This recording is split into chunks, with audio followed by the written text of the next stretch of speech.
Uburyarya bwa Bakame. Kera izuba ryaracanye, ibintu birakama. Nuko inyamaswa zose zigaterana, zijya inama yo gushaka uburyo zafutura ibintu zigira ngo none zagaruka amazi. Inyamaswa zose zirabyemera, uretse Bakame ivuze ko nta mbaraga. Umwami w'ishyamba hamwe n'ibyegera bye byemeza ko iryo riba rifukurwa, byemeza ko iryo riba niritungana rizajya n'igihe byo kuruhuka, kugira ngo rizahura urugendo rwa Bakame. Iriba rigafukurwa, rigira amazi meza kandi bukeye Bakame igira inyota cyane, maze gushakira igicuma cy'ubuki, iza gushaka amazi yo kunywa kuri byari. Ibyo yari izi kuza. Muri izo nyamaswa rero, impyisi ikaba ariyo yagombaga kumenya byari. Hamwe iratuzira, isanga impyisi yahageze, yica ibisazi mu jisho, kuko yari imaze kunanirwa no gusoma. Ko Bakame irayibwira, ese basa aho ntufashwe mbijejwe ahanini, ntiwatubwiye ko umugaye ubwo nirayisubiza nkubwira ngo kunywa amazi kumva nifite yanjye kurushaho impyisi yumva ibimenyetso, maze ibwira Bakame iti asa n'umveho. Bakame iyihereza cya gicuma ndabibwira, akira maze yiyumvire ukuntu amazi yanjye atageraho ahuriye n'ayandi. Irakira isomyeho iravuga iti araryoshye cyane koko. Iragotomera ikurikiranye uburyohe, igituma iragikomeza, maze umusinzi atemba aho ngaho. Bakame abibonye atyo, yegura igicuma cyayo iravoma. Imaze kuvoma yiyuhagira, irangije irayatura cyane, kugira ngo yerekane ko itwaye za nyamaswa. Nuko ibigendera. Impyisi aho ikangukiye isanga Bakame yangiritse, amazi yayahinduye ibice. Nuko yewe inyamaswa maze zirayitonganya cyane zigira ziti nta kamaro kawe. Impyisi nayo iti ngaho namwe nimwibwire, muzaba mureba ukuntu akagabo arahinze kandi gafite amazi meza ayaguhangumyeho.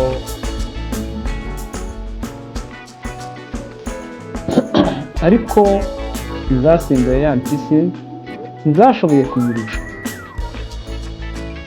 imitwaro. Imwe gusa muri zo niyo yashoboye gutaha Bakame.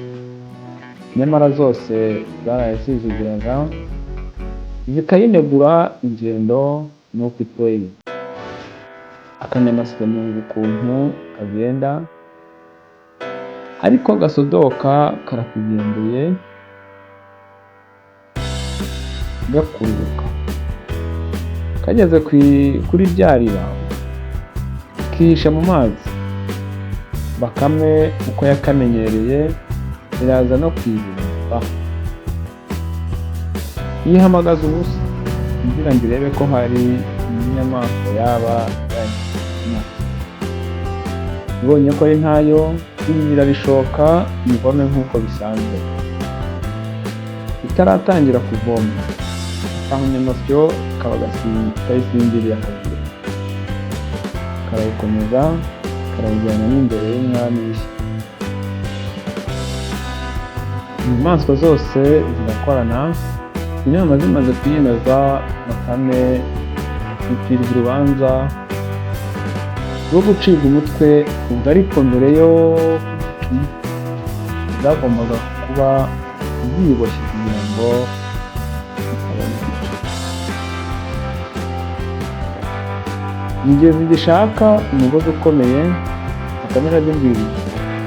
Mbese ubwo birihuye, muzanye kariya kavovo ntihagire.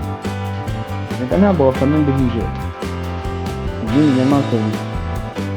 Ni koko Bakame atubwiye ukuri. Nuko zireba akavovo kitina, maze zirakayibohesha. Hashize umwanya, izuba rimaze gukomera, akavovo karuma. Nuko Bakame imenya ko igihe cyo kwitwikira itangira kwibohora. Inyamaswa zari zibirinze zirayibaza ziti, ko tuzi ibihotabira, tukumva ako kagozi gakubabuye ubunyuye. Bakame rero igisubizo iti, ntibibatangaze, ubwo ntangiye gusanga. Mu kanya ndabona nangutse. Nuko zimaze kwizera ko Bakame itagishoboye gucika, zitangira kwiganira. Mu gihe zikibereye mu kinywanywa, Bakame akagozi ntikaguta. Isimbuka rimwe nk'umurabyo ndazimira pe! Inyamaswa ngo zikebuke, zisanga Bakame yagiye kera, zisigara zimanjiriwe, naho Bakame yisangira nyina imibiri yayo. Icyizere kiragana sinduhuje. Mwakoze cyane rero gukurikirana uyu mwandiko, uburyarya bwa Bakame. Ni ibice bibiri byombi twahuje hamwe. Uyu mwandiko uwumvise neza, harimo ubwenge byanze bikunze. Gusa wenda ikiri mu mwandiko kitakiriho cyabagaho kera ni igihano cy'urupfu. Igihano cy'urupfu rero uyu munsi ntabwo kikiriho, ariko hari ibindi bihano byadusimbuye. Abanyabyaha iyo amategeko abahamije ibyaha barafungwa, bajyanwa muri gereza, ndetse n'igihe bahabwa ibindi bihano bisimbura cyane. Ubwo rero nahawe ho kureba nimba amakosa uri gukora yakugeza ibyo bihano, ariko kandi si na ngombwa gukora ayo makosa. Bakame rero yagize umwanya wo korora ibintu byayo, yari yizeye ko izakoresha amayeri yayo ikavunika. Ntabwo ari byiza ko wavunisha abo mukorana, ni byiza ko wavunisha n'abo mubana cyangwa se abo mufatanyije inshingano. Biba byiza kurushaho iyo mufatanyije nyine mukagenda gukora namwe mugakorera hamwe, ni nabwo musangira umusaruro mwese mwishimye. Rero nawe andi masomo waba wakuye muri uyu mwandiko, ugende muri komenti wandikemo, dusangire ibitekerezo, dusangire ubumenyi, twese tugende tubasha kwigira kuri uyu mwandiko, kandi nzi ko buri wese afite igitekerezo yakwandika. Rero ntube nyirakigunu, ntumve ko kugira icyo wandika muri komenti bifite icyo biri bumarire buri wese wumvise uyu mwandiko. Buri wese wumvise iyi nkuru agiye cyo kwigiraho. Genda muri komenti rero utubwire ukuntu wabyumvise, ariko kandi ntimwibagirwe no gukora subscribe. Kora subscribe, ukande n'iyo nzogera y'amamenyesho kugira ngo uzajye tubona izindi video zose tuzagenda dushyira kuri Maxwise TV. Naho ubutaha rero tuzahurire mu ndi ubutaha.